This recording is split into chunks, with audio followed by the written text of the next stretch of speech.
"You're such a slob. There's no way you're my kid. Get lost, you pig," yelled Bob, and I stepped in to protect Luke. "If you won't acknowledge Luke as your own son, I'll take him in." Days later, when the two found out that Luke had been on TV, they came to our house. "Luke, come home with us," they implored. To them, Luke retorted, "Who are you guys?" "I'm Katherine Johnson. Ever since I lost my husband a few years ago, I've been living alone. Living alone in a big house was lonesome. Having no particular hobbies, every day was unbearably dull. However, there was one thing I looked forward to. That was seeing my grandson, Luke. Seeing my adorable grandson, Luke, was the only thing that brought me comfort. My son Bob and his wife Michelle ran a nightclub together. It seemed to be flourishing, and the couple always seemed busy. The two had a baby after several years of marriage. Apparently, they wanted to have a girl and make her the star attraction of their club. Even before the baby's gender was known, they bought tons of baby girl products, holding high hopes for a girl. However, the baby turned out to be a boy. The disappointment of the two upon knowing that it was a boy was profound. Once the baby is born, you'd think they find it endearing regardless. That's what I optimistically thought, but it didn't go that way. Bob and Michelle showed no interest in the baby they had brought into the world, nor did they seem to care much for him. Even his name wasn't given much thought by the two. Fed up, I presented a few options, and from those, the couple chose the name Luke. The couple continued to show little interest in Luke. The two were determined to have a girl next time, but they never had another child. Michelle gradually began to harbor resentment towards Luke. "All our plans got messed up because you are not a girl. It's all your fault." Michelle seemed to have such misplaced hatred towards him. Moreover, led by Michelle, Bob too began to adopt a cold attitude toward Luke. If only I had intervened at that point, maybe things wouldn't have turned out this way. Eventually, Michelle stopped making meals for Luke. She'd leave a $5 bill on the table every day before heading to work, not returning until the early hours of the morning. Luke spent the long hours from evening to night alone. Just imagine how daunting it must have been for a young child to wait alone for his parents' return. With the money Michelle left, Luke had been buying his meals at the convenience store. Still a young boy, Luke didn't consider things like nutritional balance and would often buy sweets and potato chips to eat. Furthermore, there were times when he would eat convenience store meals that were about to be discarded. A child going to the convenience store alone daily is inevitably noticeable. A sympathetic convenience store worker would secretly share some food with Luke. Thanks to this, even on days when Michelle didn't leave money, Luke was never without a meal. By the time Luke was in 3rd grade, his weight had exceeded 150 pounds. This was the result of his unhealthy diet of sweetbread, convenience store meals, and sweets every day. Bob and Michelle seemed displeased with this. Ever since Luke had put on weight, the two had been verbally abusive towards him. "Look at how fat you've gotten. Get a grip. You're not my child, you're just a fat burden. Get out, you're in the way." When I learned that they had said such things, it felt like my heart would burst. I wonder how Luke felt hearing such words from his father. Worried about Luke, I occasionally visited his house to check on him. From Bob and Michelle's tone, I had a hunch they were starting to resent Luke. I visited their home to confirm that they weren't doing anything terrible to Luke. One day, sadly, my fears came true. "There's no way a fatso like you could be my child. Get lost, you pig." As soon as I opened the door, I heard Bob shouting. I rushed towards the noise and saw Luke lying on the floor. Judging from his hand on his cheek, Bob must have hit him. "Bob, what are you doing?" I rushed over to Luke, pulling him towards me to shield him from Bob. Looking at Luke, he gazed back at me with a vacant expression. His look resembled that of surrender, and I regretted making such a young boy wear such a face. Bob seemed unaware of my arrival, his eyes wide as if they were about to pop out. Do you understand what you're saying?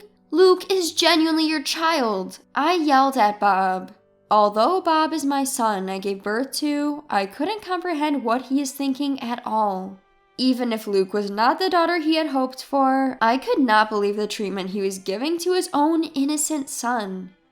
If you don't acknowledge Luke as your child, I'll take him in. Both Luke and Bob were taken aback by my sudden words. From there, the conversation moved rapidly. Bob and Michelle, seizing the opportunity to rid themselves of their problem, accepted my proposal eagerly. Thanks, Mom. Now I can concentrate on my business, right, Michelle? Yes, thank you so much. On the day I took Luke in, the two of them said this with the brightest smiles I had ever seen. That smile made me sad. I fully understood how little they cared about Luke. I had been observing, thinking that it would be best for Luke that he was with his real parents, but I strongly regretted not taking him in earlier. On our way back to my house, Luke said, I'm sorry, I'll grow up fast and move out. What on earth was he saying? When I asked him, Luke replied with a stoic expression. You regret taking me in on a whim, don't you? You look angry all along. I look angry? Luke nodded sadly. No, I regret not doing this sooner. I should have let go of my notion sooner that you must be happier to be with your real parents. Aren't you annoyed with me? Luke looked at me with anxious eyes. I tightly hugged Luke. No way! I know for sure that I love you more than those two. Luke seemed uncertain of how to react. He was freezing like a statue for a while, and then he mumbled softly, This is the first time I've been hugged. Tears welled up in my eyes, and I swore to myself that I'd make this kid happy no matter what. From that day on, Luke transformed into a lively and cheerful kid. He started laughing more than I could have ever imagined, and he also became more talkative. Every day when he returned home from school, he would help prepare dinner while excitedly sharing the day's events. You seem very cheerful today, Luke. Did something good happen? Do you know? Something funny happened today. While we were singing in music class, a sparrow flew into the room.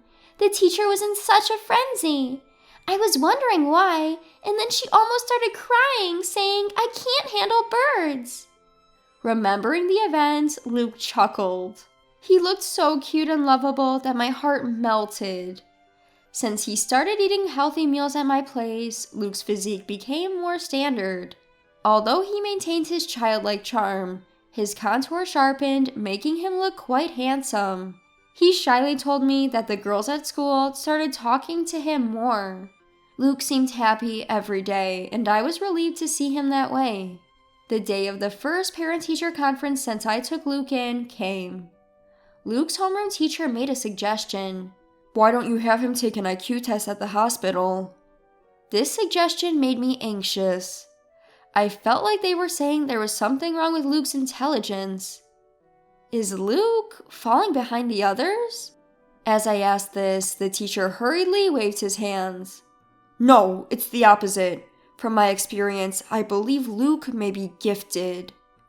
I was a bit puzzled by the unfamiliar term gifted. According to the teacher, gifted refers to children who possess innately higher abilities compared to their peers. The teacher handed me a piece of paper. This is a graph showing the change in Luke's grades. At a certain point, Luke's grades have shot up significantly. Sure enough, the graph showed a sudden upward trend. Looking at the dates written on the x-axis, I realized that the change happened right after I took Luke in. I was surprised at how sudden it was, so I asked Luke, have you started going to cram a school or something? This increase is unusual though, but that wasn't it. Apparently, Luke had been adjusting his results to avoid doing too well.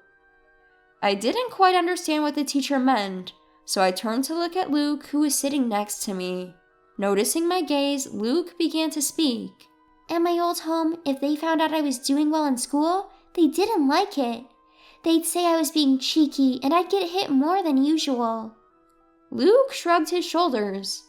So, during tests, I would intentionally leave answers blank or get them wrong. I actually knew all the answers, though. Luke smiled smugly. Now there's no need for that, so I just take the test normally. It's so easy it's boring. Even just reading the textbooks lets me understand everything in class, which isn't fun. I want to study something more challenging. Luke sighed deeply. I was momentarily worried that the teacher might feel offended by his words, but my worries were eased when I heard the teacher laughing loudly. What do you think? If Luke is gifted, we might be able to provide support that suits him. Why not get tested at the hospital? If it's for Luke's benefit. With that in mind, I decided to take Luke to the hospital over the weekend. From what I can tell, based on his behavior at school and home, as well as the results of his IQ test, it seems that Luke may be gifted. The doctor spoke clearly. Luke's IQ was significantly higher than average, which surprised me. I had no idea Luke was this smart. No wonder he finds school so easy. To fulfill Luke's desire for more challenging studies, I decided to hire a private tutor for him. The tutor is a veteran who graduated from a prestigious American university, and he understands Luke's characteristics. Luke was pleased, saying it was more fun than school. He passed both the English and Chinese proficiency tests with the highest grade at the tutor's suggestion. When the tutor posted about his proud student on social media, it spread rapidly. Luke became the talk of the town, and we started getting interviews from newspapers and television stations. One day, while spending the usual time with Luke, the doorbell rang. Oh, are the reporters here already? There was still about 30 minutes left until the interview time. I opened the door expecting the reporters and was surprised. Long time no see, Mom. I've come to get Luke. There they were, Bob and Michelle. What brings you here? When I asked, Michelle flashed a bright smile and replied, Dear mother-in-law, thank you for caring for Luke until now. From now on, he will live with us. I couldn't believe what I was hearing. What on earth is this woman talking about? You must be joking. Luke has an interview soon. I'm very busy. Please leave. Upon hearing the word interview, Bob and Michelle's eyes lit up. So it really was Luke. We saw it on TV. Our son is truly remarkable.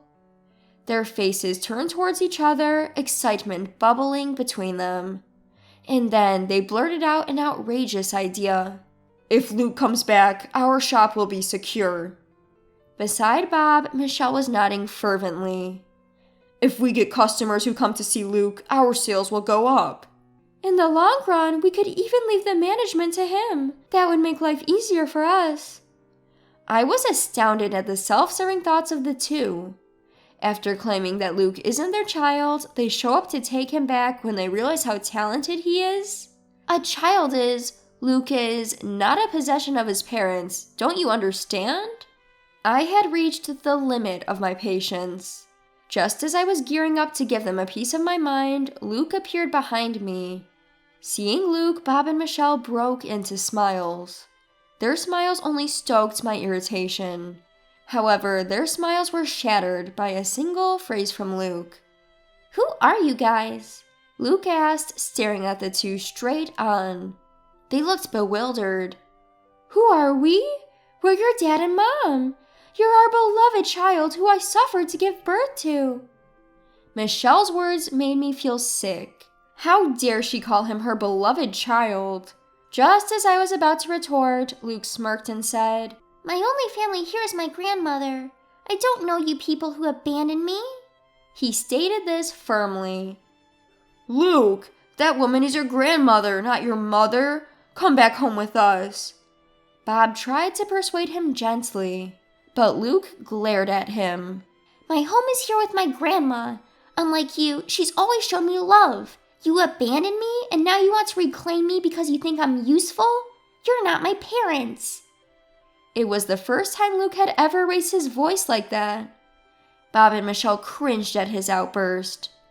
Bob, visibly irritated, tried to grab Luke's arm.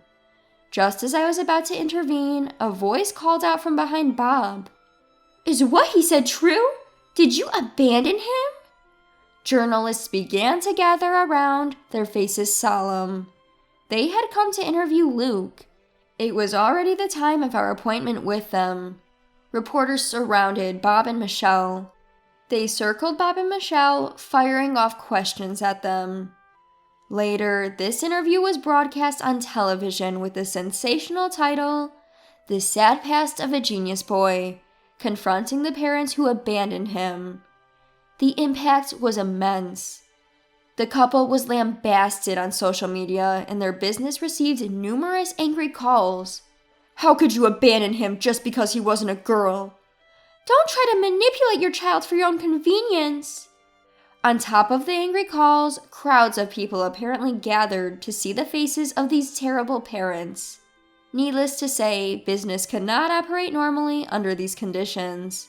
In desperation, Michelle reached out to her parents for help, only to receive a cold response. "You reap what you sow. Deal with it yourself.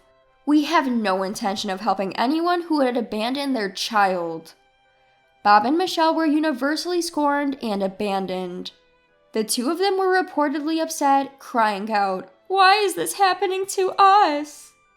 Hopefully this incident will be a wake-up call for them. Although, given their current attitude, the prospects seem bleak. After that incident, Luke and I quickly moved away. I want to cut ties with them. I can't stand going through this over and over. I respected his decision, and we moved far away to prevent the two of them from ever approaching Luke again. We would have sought legal measures if we could, but it seems it's hard to sever ties with biological parents, even if they are adoptive. In Luke's new school, he made a good friend, who seemed to understand him well. Luke would bring him home, show him his homemade programming, and happily explain his points of interest. While I find Luke's interests a bit hard to follow, his friend seems to understand, listening attentively and nodding as Luke explains. From time to time, they would be engrossed in a discussion about programming.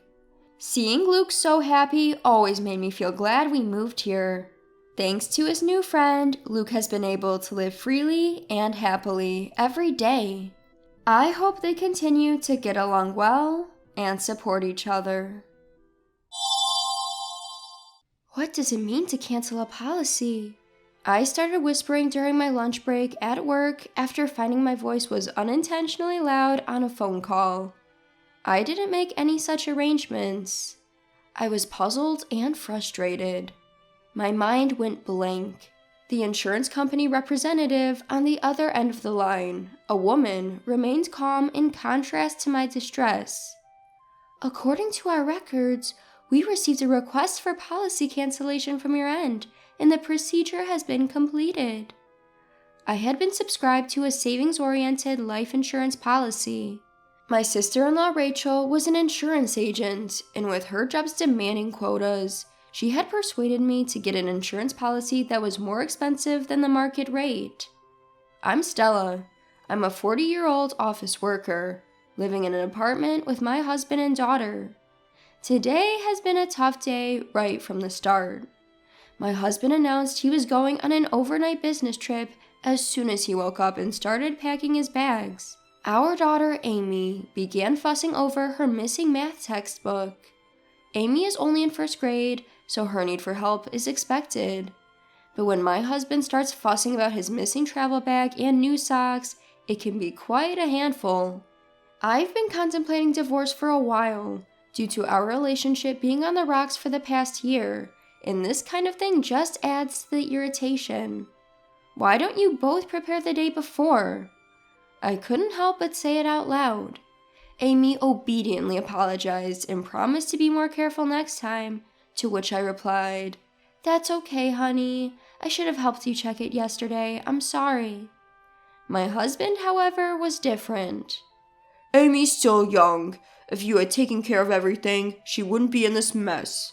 And if you had bought me new socks, I wouldn't be complaining like this." I was furious at his petty complaints. "I had no idea about your business trip. There are freshly laundered socks in the drawer. Isn't that okay?"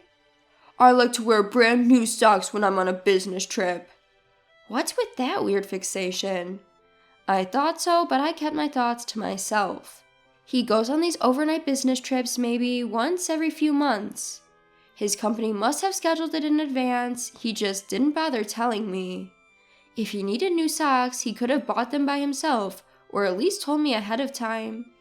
Amy looked like she was about to cry and said, Mom, Dad, stop arguing. So I turned to her and said, I'm sorry, Amy, it's all right. Let's find your textbook together. My husband resumed his packing in silence, and I helped Amy with her backpack. I sneaked a glance at him and noticed he was packing more casual clothes instead of his usual business attire. Is he cheating again? Something felt off. He has cheated on me twice before. The first time was right before Amy was born. I thought about divorce then, but he begged and cried for forgiveness, even getting our in-laws involved. My mother-in-law pleaded with me to stay with her son, and my sister-in-law Rachel implored me not to abandon her brother, so I decided against the divorce. But then, last year, he cheated on me again. It was the same as before, a girl he met on a dating app. My husband is the type to blurt out whatever comes to his mind, and his actions are quite transparent. He thinks he's keeping his actions secret, but as far as I'm concerned, it's almost as if he wasn't even trying to hide anything. In an instant, he's busted, and there he is again, apologizing profusely while weeping.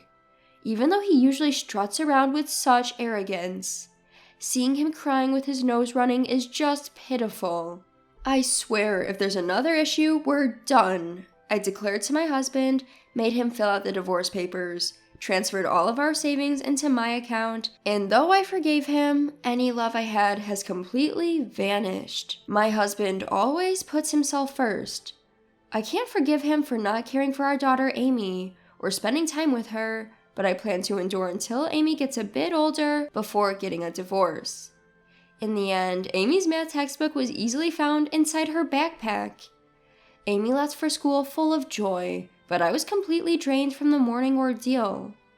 I didn't have time to prepare my packed lunch, so I went to a deli near my office during my lunch break. That's when a poster from an insurance company caught my eye, and I suddenly remembered that my policy was the kind where you receive a celebratory cashback after a certain period. I think it should be deposited any time now. I'm paying a hefty premium every month after all. Without such little joys, I wouldn't be able to continue. I wonder what I'll use the money for once it comes in. I could buy Amy some new fall clothes. I was starting to feel a little excited. With a spring in my step, I dropped by the bank to update my passbook and found that not only was there no celebration money, but this month's insurance premium hadn't been deducted yet. Huh? That's strange. Isn't the premium supposed to be deducted the same month I received the bonus? Initially, I was simply baffled, but recalling my husband's shady actions this morning, I had a bad feeling and decided to call the insurance company. Turns out Rachel, my sister-in-law, was off for the day. Another woman picked up and filled me in, revealing the cancellation of my policy. She said the cancellation fee had already been paid, but I didn't see any such deposit in my account. The lady on the phone kept insisting that all paperwork was in order and that the insurance company had done everything by the book. It would be a huge issue if the policy was canceled without my consent. It felt like she was indirectly implying that the insurance company wasn't at fault. Let me make this very clear. I had absolutely no intention of canceling my policy. I'll check with Rachel and my husband, but you at the insurance company better confirm with Rachel too. I stuck it to them, then hung up. Before I knew it, lunch break was almost over. I didn't even have time to eat the lunch I'd brought from the deli, but my appetite was gone anyway, and I had other matters to attend to. I asked my boss if I could leave early, then I got down to completing the remainder of my work. I left the office a bit earlier than usual and immediately called my husband's cell phone. If he really was busy working and couldn't answer the call, that's just how it would have to be. Stella, why are you calling me? I'm at work. After a few rings, my husband picked up the phone. Despite grumbling that he was at work, there was upbeat, merry music playing in the background. I wondered why my husband thought he wouldn't get caught. This is absurd. I'm sorry about that. Hey, my life insurance was canceled without my consent, and there's no cash value. Do you know anything about this? I'm thinking I might have been scammed, and I'm considering going to the police. What? The police? What the hell are you thinking? It was me, okay? I had suspected it was the work of my husband and Rachel, so I exaggerated my claims. My husband was startled and immediately confessed. I was somewhat relieved, but my anger began to rise. Oh, really? It was you. Where's the cash value then? I used it to support my mom. Support? Did something happen to my mother-in-law? Did she suddenly need money? No, she just said she wanted to take a family trip to the holiday resorts every now and then. A trip? I was surprised at the unexpected words. You canceled my life insurance without my consent for something like that? You used it for travel expenses? The business trip was a lie? Yeah, I'm the beneficiary, so I don't see a problem. We're all going to stay in a luxury hotel. I'm in the lobby right now, and there's an amazing chandelier. Maybe he thought it was okay to open up because he got caught already. My husband bragged in an excited tone. What the heck? I have a complaint. I have a lot of complaints. Why did you cancel without my consent? I'm the one paying the premium for my own salary, right? You guys should be able to afford your own travel expenses. Aw, shut up. After all, if something happens to you, I'm the one who gets the money. So it's my money. You're healthy and you're not going to die anytime soon. You can just take out another policy. I can't understand my husband's arguments at all. But the conditions change as you get older and the insurance premiums get higher. Do you really not understand that? Well, I'm not the one who's paying. I had a headache at my husband's irresponsible words. Do your parents and Rachel know that you canceled my life insurance without my consent? Didn't my father-in-law say anything? Rachel is obviously an accomplice. You and Rachel forged my handwriting and stamped it, right? Well, yeah. My mom and dad were happy and said it was a good idea. After all, you're the one holding all our money, so it's all your fault. I want to take a break and have some fun once in a while. It's okay, right? We came on a family trip and everyone's happy. The family you're talking about includes your father and mother and Rachel, right? Why aren't Amy and I included? Isn't your family Amy and me? Insurance is for emergencies, and I'd be happier if I didn't have to use it. Shouldn't you consult me first if you want to support travel expenses? Because you would definitely say no. You and Amy are always together, so it's okay to be with the family for a change. And besides, Rachel said she wanted to take out a new life insurance policy for you, so I thought it was like killing two birds with one stone. That's just for you guys, huh? Unbelievable. You don't want to admit something because it's considered bad? What an excuse. Aren't you embarrassed behaving like grade schoolers? You're making me not want to talk by getting angry like this. What a pain in the ass.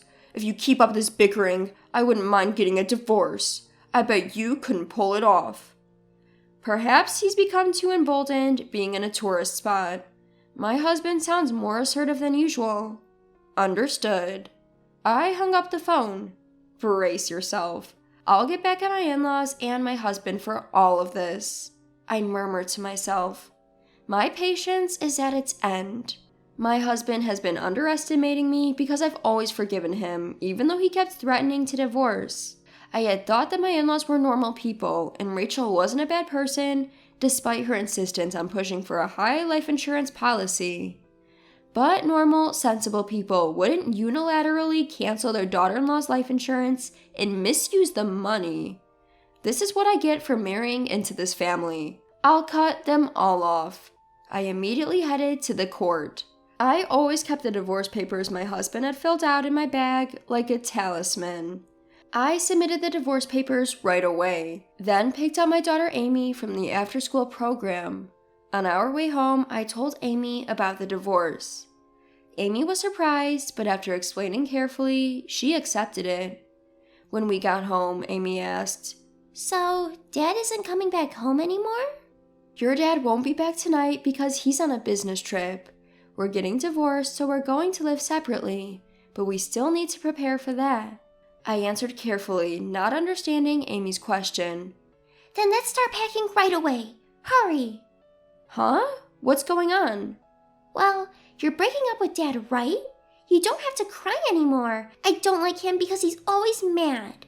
Wait, Amy, did you always try to stop us from fighting because you didn't want me to be sad? Of course. I had intended not to divorce for Amy's sake, but it seems she had been putting up with this situation all this time. The reason why Amy was always trying to intervene in our fights was simply because she was worried about me.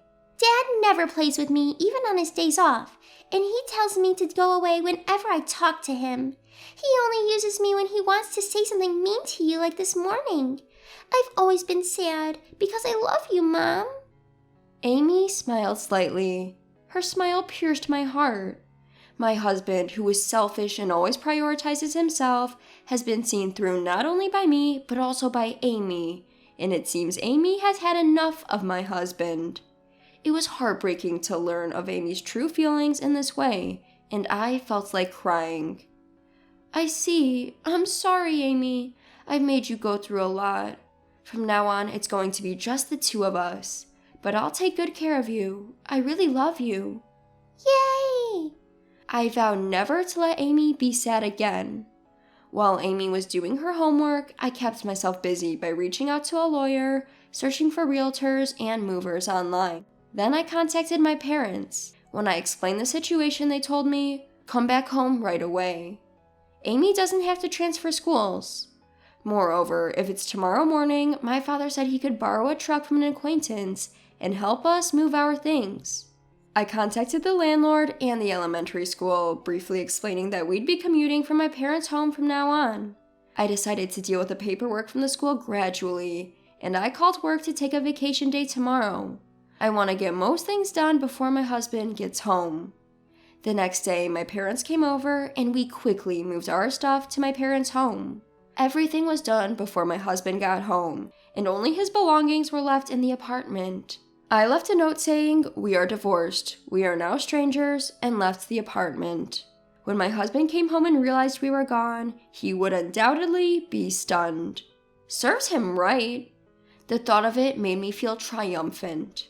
The reason I was able to prepare for the divorce so smoothly this time is that I had researched the necessary procedures and preparations when he cheated on me before. I had warned him then, next time there will be no discussion, we will divorce. And we had agreed that I would keep custody and all of our shared assets. In this way, my daughter and I started our new life at my parents' house. A few days later, I received a frantic call from my mother-in-law. My husband's phone was blocked, so I suppose she called me on his behalf. He is a weak man who cries easily despite his arrogance, so he might be crying pitifully. "What are you thinking? You're divorcing even though my son didn't cheat?" She yelled so loudly it made my ears ring, and I instinctively moved my phone away from me. "Hey, Stella, it's not too late. Apologize to my son right now. He's been crying because he's hurt. Aren't you embarrassed making a big fuss over something like this?" Huh? Apologize? Me? Why? I couldn't comprehend her words, and I found myself blurting out, "Who are you?" Huh? She probably didn't expect such a response from me. She stopped speaking abruptly. I was surprised by my own words that just slipped out. "Hey, it's me. It's me, your mother-in-law. Come on, Stella, what's gotten into you? You can't possibly be going senile. You're still young." "No, I only have one mother. If you don't identify yourself, could this be a scam call?" I decided to ride on my slip of the tongue. After all, we're strangers now that we're divorced, and there's no point in having a serious conversation with people who'd unilaterally cancel a life insurance policy. "Don't be ridiculous, Stella. If you're going to take that attitude, I have a few things to say too." As expected, my mother-in-law was furious, but I didn't care. "What are you talking about? Do you think you can do something?" I had an agreement with him that if there was any issue, we'd divorce immediately, and he told me on the phone that we were getting divorced, you know? My words left her speechless. I took the opportunity to press on. If he wanted to go on a trip, he should have just talked to me about it. Why did he have to commit a crime? Is your whole family looking to end up in jail or something? I think canceling life insurance without consent qualifies as forgery, you know. That could lead to imprisonment from 3 months to 5 years, so I'm ready to fight this thoroughly. I don't want to hear about how his family has no savings or they're poor. My husband might have just done this nonchalantly. But that's precisely why I can't forgive him. What? Hold on a minute. We can't have criminals in this family. Hey, sorry. Listen to me, please. Perhaps surprised by the mention of imprisonment, my mother-in-law, who had been on a roll just a moment ago, suddenly became submissive, but it was too late. I hung up and blocked all calls from my husband's family. After that, my husband was so shocked by the divorce that he voluntarily left his job and became a shut-in. As for life insurance, we used a system known as the financial ADR, which resolves insurance-related disputes outside of court and successfully settled. Rachel, my sister-in-law, was disciplined and fired from her insurance company, and it even made minor headlines. Because of this, the in-laws became the talk of the town and were shamed by relatives, being told things like, "You have no common sense," and "have some shame," and it seems like they were quite uncomfortable. Both my husband and Rachel have become unable to work, and it seems they're in quite a financial crunch. I'm living freely with my daughter Amy, back at my parents' house. I want to make up for the hardship I've put Amy through by showering her with plenty of love. I married the man I deeply love, and finally we became a married couple that I've always dreamt of. And to top it all, we're even holding a wedding ceremony that I've always dreamt of. Being blessed by so many people and being able to marry the one I love. I was sure my parents in heaven would also be happy. That's what I thought. But I had no idea about the tragedy that was awaiting me. I will never forgive them for ruining everything. I am going to get back at them. My name is Mary. I got proposed to by Thomas, my boyfriend who's 2 years older, and got married at the age of 27. I lost my father when I was very young, and my mother passed away due to illness 2 years ago. Thomas was the one who supported me both physically and emotionally when I was at my lowest. We got married on the anniversary of our 2.5 years of dating and started a blissful newlywed life. Due to my husband's busy work schedule, we decided to have the wedding ceremony when things calmed down. On my husband's days off, we went to the wedding venue and started preparing for our wedding. We had the date of our ceremony fixed, and it was time to decide on our guests. I have an aunt and uncle who loved me like their real daughter in place of my deceased parents. After my father's death, they brought me lots of cooked meals since my mother was busy working all the time. They also kept me company when my mother was at work, so I wouldn't feel lonely. Moreover, when my mother fell sick, they shared all her chores so that I wouldn't have to carry the burden all by myself. Even when my mother's condition didn't improve and I was down, "It's okay. Your mother is definitely going to get better, so Mary, you also believe and wait for her, okay?" My aunt would encourage me gently. No matter how tough or painful things got, I was able to overcome them because I had my aunt and my uncle by my side. That's why I wanted them to sit in the seats designated for family on the bride's side. To convey this, I visited my aunt and uncle's house after a long time. "Mary, congratulations on your marriage." My aunt greeted me with tears in her eyes. "Thank you, Auntie." "So I was thinking, I want you guys to sit in the seats designated for families at my wedding. Is that okay?" "Of course." Then my aunt brought out a big box. "Mary, why don't you open it?" Prompted by my aunt, I opened the box in front of me. Inside was a pure white wedding dress. The dress, made of beautiful silk fabric, had a good balance of elegance and cuteness.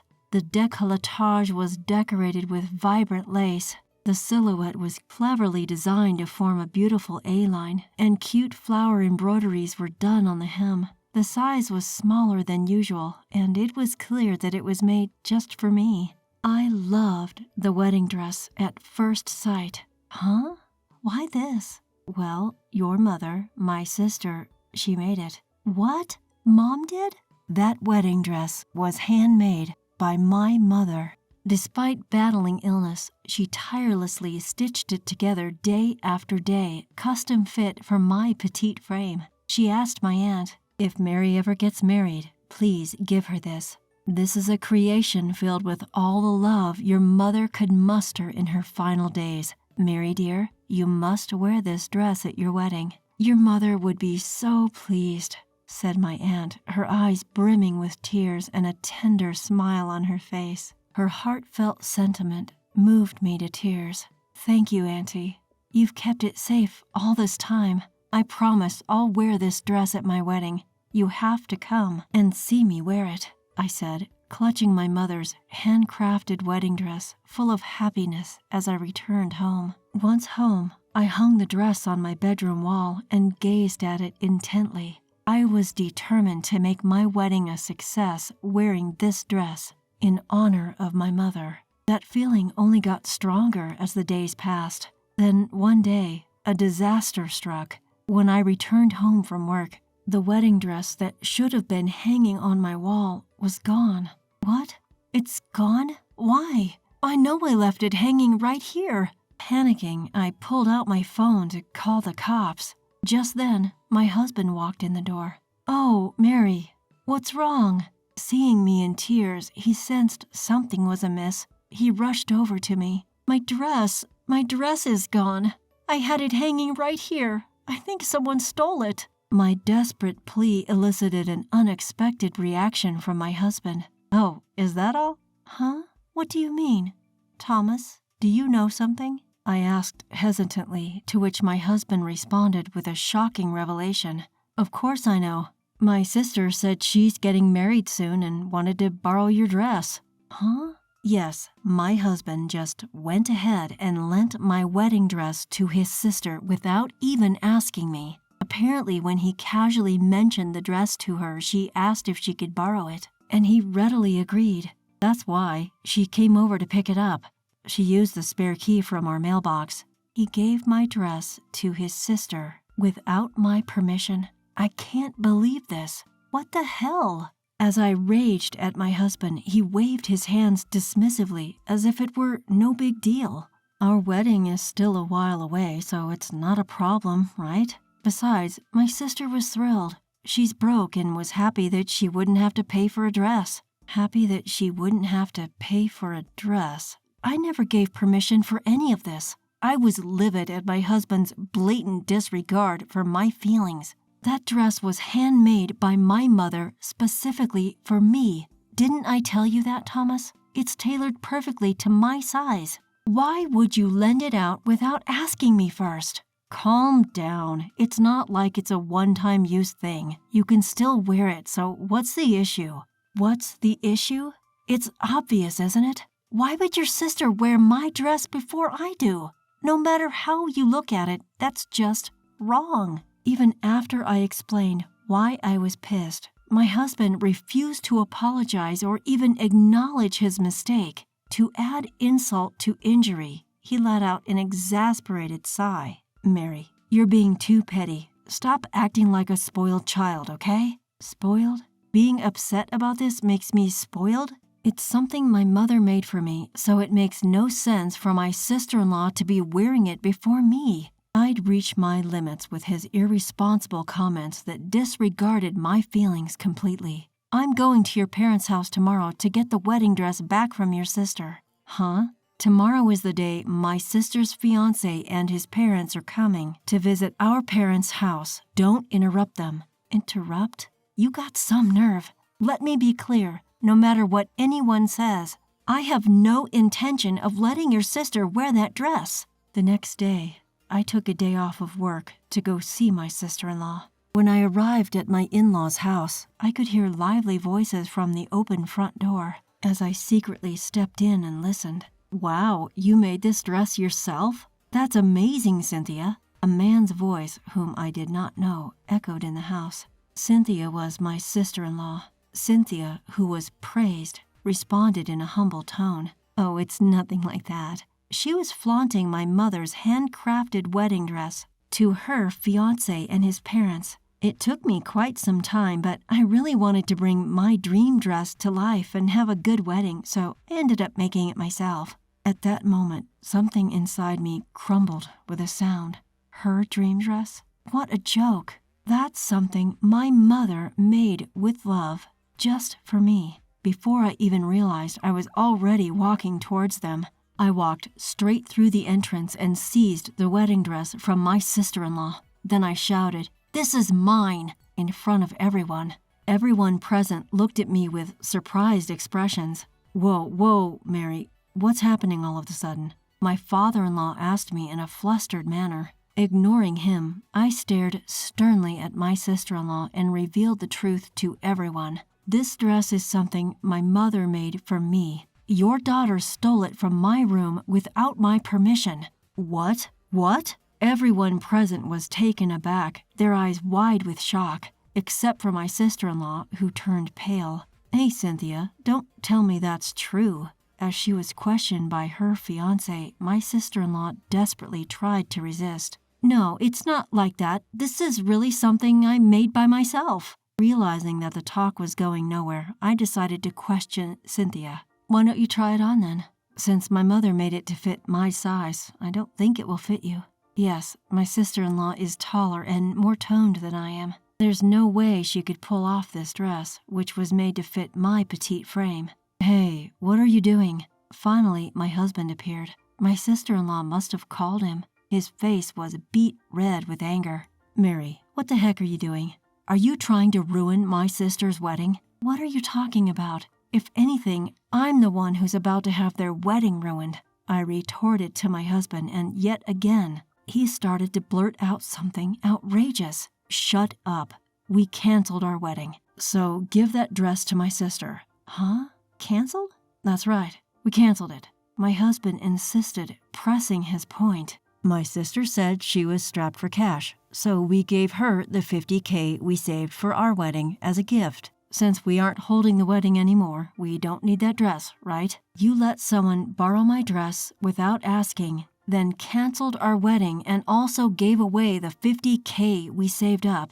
Are you out of your mind? So to him, our marriage was just something of that little importance. I could feel myself falling out of love with my husband. As I fell silent, my husband, misunderstanding that he'd won the argument, opened his mouth again. Now you give that dress back to my sister right away. You have no objections about the cancellation, do you? Fine.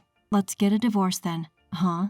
At my immediate reply, my husband let out a dumbfounded voice. Did you hear me? I said divorce. I don't want to be with someone like you who can trample on people's feelings without a second thought. Hey, wait a minute. Why do we have to get a divorce? That's ridiculous, isn't it? My husband started panicking, flustered.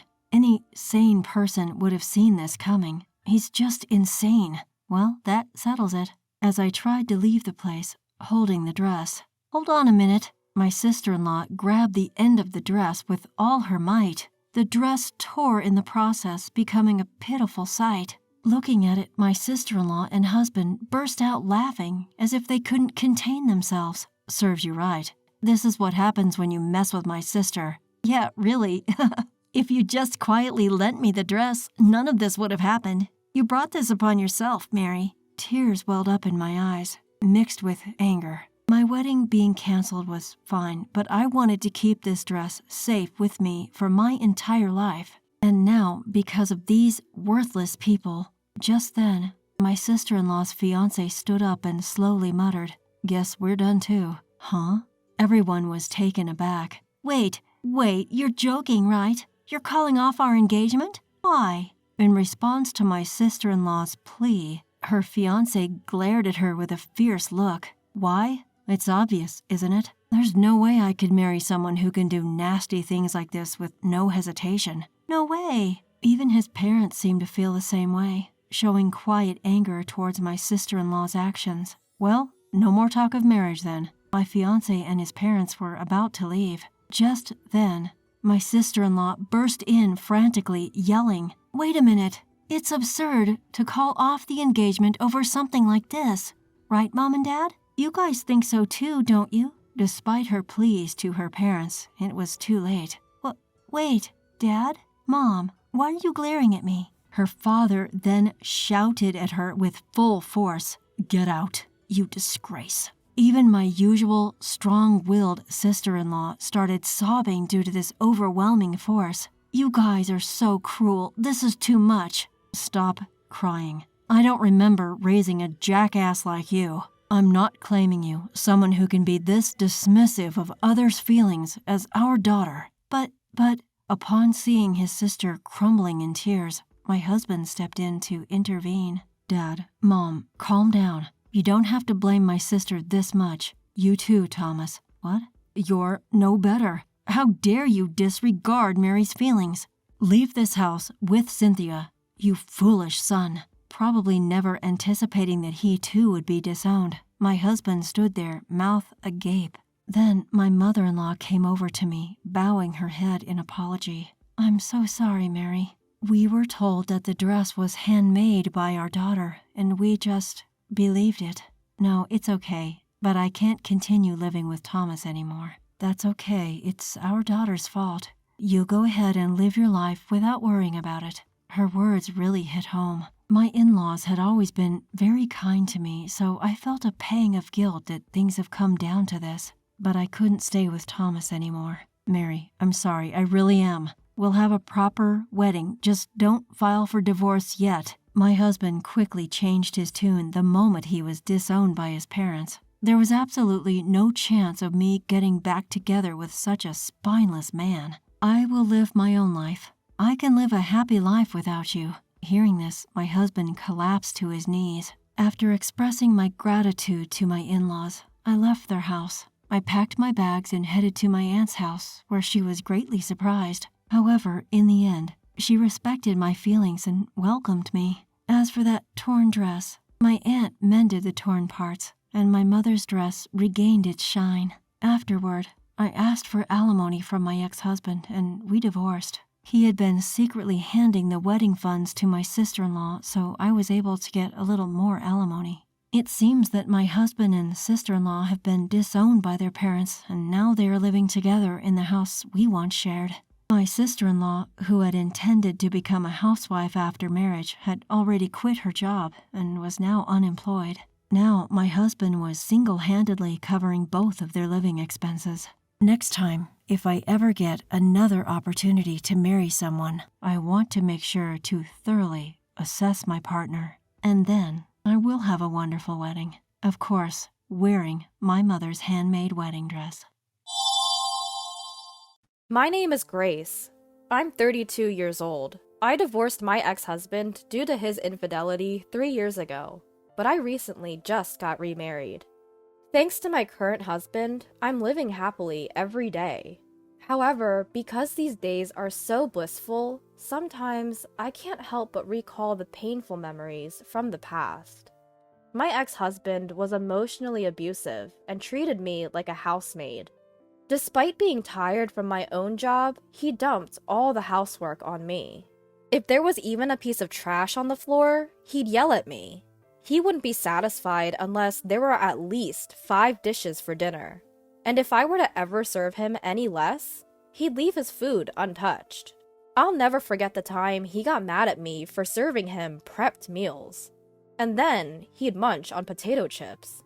Of course, cleaning up the crumbs he dropped on the floor was also my job. Even when I protested, "What's the point of a wife who doesn't do housework?"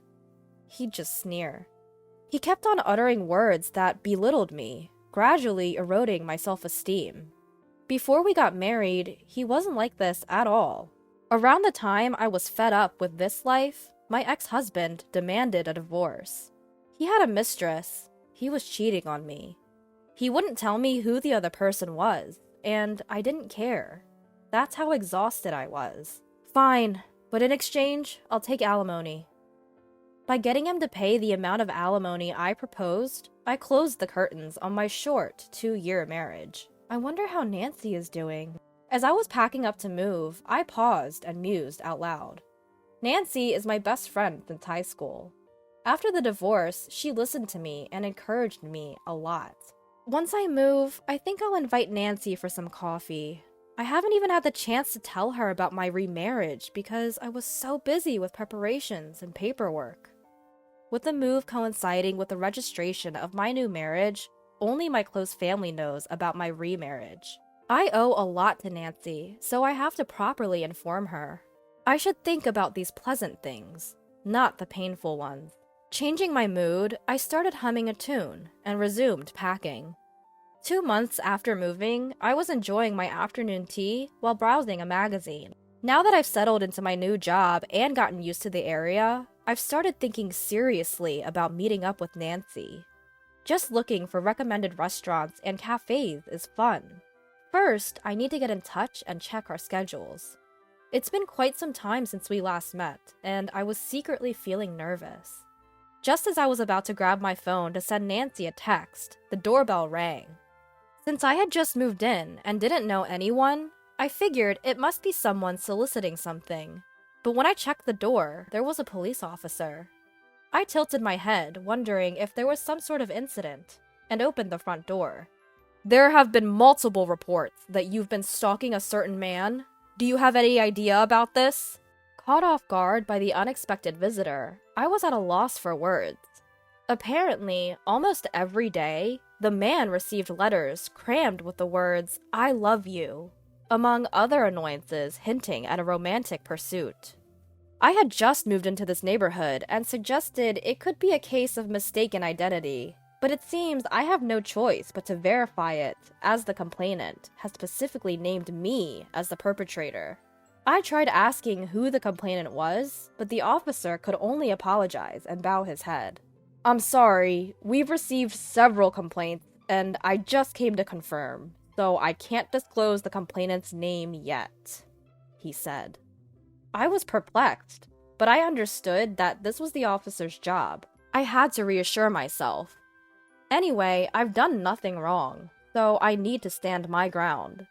Finally that day, they seemed to understand that I had just moved here and said, "We will come again to report if we find out anything," before the officers left. After that, I dove into my bed in the bedroom. I fluttered my legs and pressed my face into the pillow, groaning. The fact that someone had named me was creepy, and an indescribable discomfort enveloped me. As I was wondering why and how this could have happened, I noticed the sun had already begun to set. I had planned to call Nancy, but I was in no mood anymore. I let out a heavy sigh and forced myself to get up to take in the laundry. I was deep in thought about what had happened the day before. After the police left, I discussed it with my husband when he came home, and he cheered me up, saying it must be some sort of misunderstanding. Thanks to him, I was able to regain some energy, but when my husband went to work and I was left alone, my melancholy mood came back. Just then, my phone rang, and an unfamiliar number was displayed on the screen. I could have ignored it, but I had a bad feeling, so I answered the call. "Grace, it's been a while," a familiar voice said, and I held my breath. It was my ex-husband, Ray. Ray seemed to laugh at my silence. "I heard you still haven't admitted to stalking me.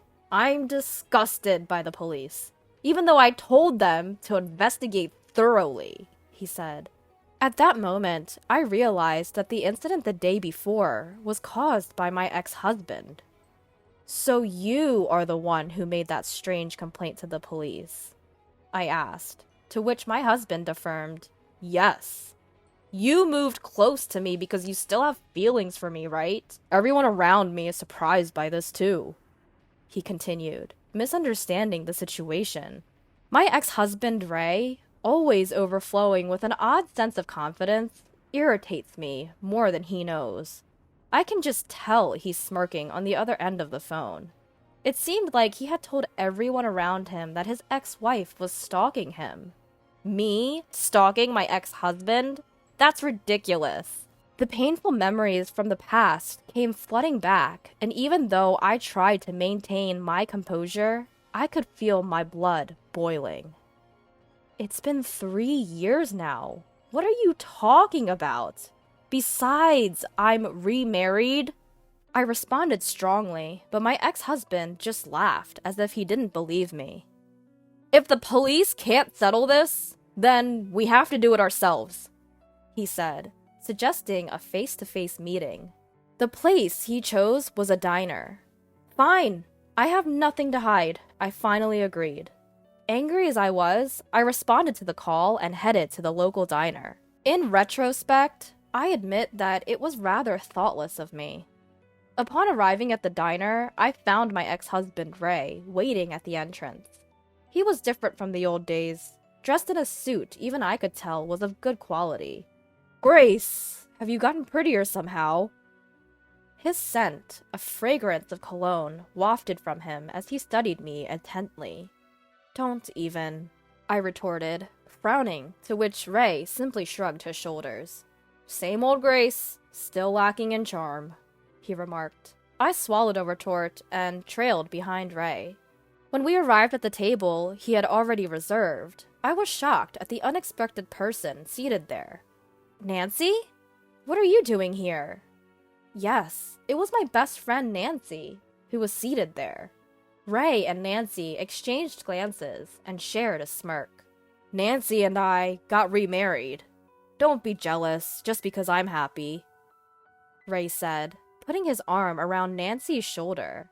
His arm was adorned with an expensive, gleaming watch that seemed out of place. "Oh, this? I'm a CEO now, you see. Thanks to Nancy, of course." Ray had apparently established a company with the help of Nancy's parents after our divorce. It seemed the business was doing well and had become stable. Honestly, I didn't care about that. What stunned me was the word remarriage. Nancy, who knew how badly I was treated, remarried this man? Seeing my confusion, Nancy cheerfully said, "When you invited me to your wedding, I was so surprised. Such a wonderful man like Ray with you? I never really liked you from the beginning, you see. You were always the center of everyone's attention. So I decided to pretend to be your best friend and take you down one day." With these words, Nancy smiled without remorse. "Every time I met Ray, we joked that we met in the wrong order," she said, cuddling up to Ray happily. Looking at Nancy's happy face made me feel nauseous. She had been there to comfort me after my divorce and listen quietly to all my grievances. But now, I realized that she must have been listening with a vile expression like she had now. With a triumphant look on her face, Nancy started talking to me. She told me about how she fell in love with Ray, my ex-husband, at our wedding. She confessed that she sneakily gave him her contact details on the day of the ceremony and started pursuing him. Ray, she said, quickly became infatuated with her. The most shocking revelation was that Nancy had been encouraging Ray to emotionally abuse me. No wonder I felt Ray's personality had suddenly changed after we got married. The two of them had been enjoying my suffering, and I had been oblivious. "You wouldn't give up. So in the end, we made Ray pay some money and demand a divorce," Nancy said, sipping her orange juice with a look of exhaustion. The alimony that Ray paid me was apparently funded by Nancy, something I learned for the first time. Now, to the point. Could you please stop stalking Ray? We were surprised when we saw you the other day, but to think you moved here just to stalk Ray? It's been 3 years since the divorce, and it's really creepy. We're happily married and enjoying our life, unlike you, Grace. So just give up, will you? From the way Nancy was talking, it seemed she had seen me around and realized that I had moved here. Moreover, she was convinced that I had moved here to stalk Ray. Well, let her believe what she wants. That was the least of my worries right now. I'm standing in front of this man and woman, holding myself back from letting my anger get the best of me. I state clearly, I am not stalking anyone, and I am certainly not interested in a man like you. With that, I rise from my seat. I can hear Nancy's laughter behind me, but I don't bother to look back. Almost 2 months have passed since then. I received a call from Ray. I had been expecting it, so I answer. Ray is in a panic on the other end of the line, and I can't help but smirk, because I already knew what went down. So, it seems you really were the victim of a stalker. But it turns out it wasn't me, but your current mistress, I inform him.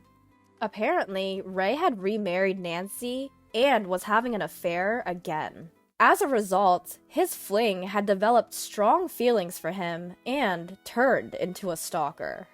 That's the truth. Ray, looking shocked by my words, stammers out an explanation. Turns out he knew that the stalker was his mistress, but if Nancy found out and they divorced, he'd lose the support of her parents. He overheard Nancy saying that I had moved into the area and decided to frame me as the stalker to deceive her. According to him, it was Nancy's idea to name me as the stalker to the police and to call me to the diner. Lies built on lies, leading to this situation. It's so typical of Ray. I'm sorry I framed you as the stalker, but you didn't have to do this! I hear the agony in his voice. It sounds like he's in the middle of a real mess. From the other end of the phone, I can hear pounding on a door and the voice of a woman who seems to be Nancy. He must be barricading himself in his room. It's pathetic. I simply told Nancy the truth, out of regard for our old friendship, I explain. Ray's "this" probably refers to the photo I sent Nancy. Please expect a claim for damages for the affair. I wrote a note attached to it. The photo shows Ray's mistress engaging in stalking, and another scene of Ray walking arm in arm with the stalker into a hotel. I'm shocked that you'd go to a hotel while you're still being harassed, I say, sounding flabbergasted.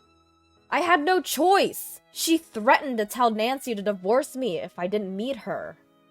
As for how I got such a photo, is all thanks to my husband. My current husband runs a private detective agency. He recently set up his own office, and we moved to this area. However, I am feeling mixed emotions and guilty that the first job after opening his office involves my ex-husband. My husband managed to find the real stalker of Ray in about a month, and secured solid evidence of Ray's affair with the stalker. I can't thank him enough. By the way, expect a claim for damages from both you and Nancy, I tell him. I hear Ray make a bewildered noise. You knew who the real culprit was, yet you named me to the police as the stalker? And on top of that, you spread rumors about it. Just how low can you go? But I caught my ex-husband Ray at a loss for words, and I pressed on. I was just about to forget our married life. I'm gonna make you pay for reopening my wounds. Right after I heard Ray's pitiful whimper, there came a loud noise and a woman's angry shout from the other end of the line. It seemed like Nancy had broken down the door and entered the room. I heard her ask, "Who were you sneaking around talking to?" And then the voice on the phone switched to Nancy. She must have grabbed the phone from Ray. "Who are you? That stalker chick?" "No, it's Grace." Nancy didn't calm down, even when she found out it was me on the phone with Ray. She continued to rant out. She was apparently angry about being asked to pay compensation for the affair. "Don't kid yourself! Why on earth should I have to pay for compensation now?" I told her what I'd learned from the lawyer who was introduced to me by my husband, that if you divorce due to an affair and don't know who the other person was, you can demand compensation up until 3 years after you find out.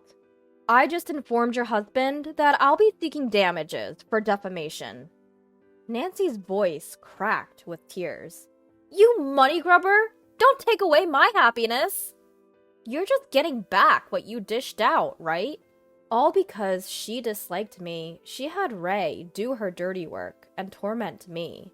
She played the good friend after the divorce, but inside, she was laughing at me. I can't forgive her. "I'm not paying any compensation fee." When I was called out to a diner, I had a voice recorder in my bag. I had it turned on for self-defense, but I unexpectedly found out that Nancy was the one Ray had the affair with 3 years ago when we got divorced.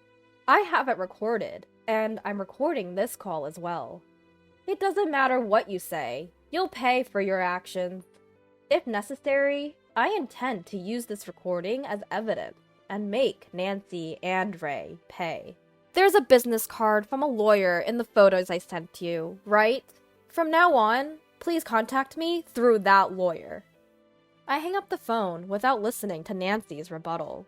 With the sound of the call ending, I finally felt like I was able to put the divorce 3 years ago behind me. Thanks to the lawyer my husband introduced, I was able to get Ray and Nancy to pay most of the compensation amount I demanded. After Nancy's parents found out about the compensation, they disowned her, and the stalkers stormed Ray's workplace and revealed their affair. Ray lost his social credibility and the support from Nancy's parents. Even now, it seems Ray and Nancy are having a hard time with the stalker from the affair. "We just moved, and you had so much going on," my husband sympathized. Despite the trouble I caused him this time, I want to cherish this man who is still kind and smiles at me. I look forward to enjoying the peaceful times that have finally arrived together.